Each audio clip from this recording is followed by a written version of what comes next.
Assalamu alaikum jama'a, sunana Ahmad Bello.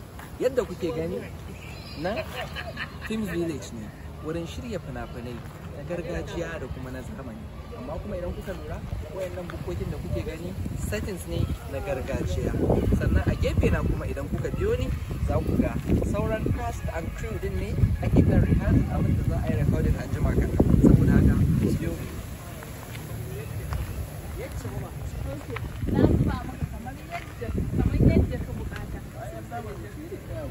Na zuba maka da yawa. Na zuba maka kamar yadda ka bukata. Kuma ni da mu mabukacin yaji. Duk zuwa na je sai da ci abuwa.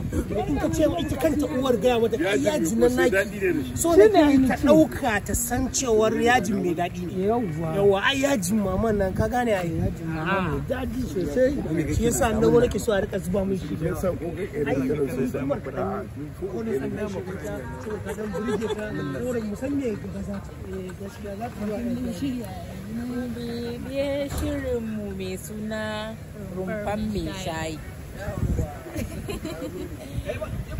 Ka tunguri shirin wanda yana kiran ka ɗakin mai shayi. To ni ma da kai na faɗa. Stay connected with rumfan mai shayi ranar Laraba.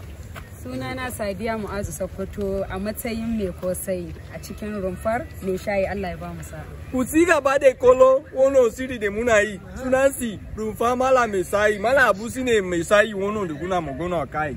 Mala abu kana yi magana man.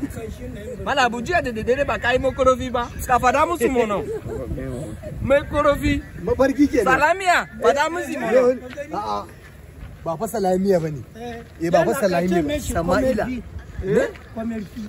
Wanda ya din kayi birshi ka bir duniya zai kayi kwamerki. Allah kiyaye mu. Wannan fatan mutuwa. Kaga mai gana da yawa ana fada ko? Kaga mai gana. Idan ka ce ne barki na mutuwa zai baka rumfar. To ka bube shayi. To kai ka manta magana da yana magana. Kuma duk dan iskan da waka ne ni nake ci da shi nake ci da shi a rumfar mai shayi. A'a saya ni ne bande ni mono. Kai da kana yanka ma kubewa wuya. To ai kai dan yarba ne a koko da kwalkwalo. Wono ni ne ba yare ba. Aka ce yarbawa masu kwalo-kwalo da duwawu suke tukin.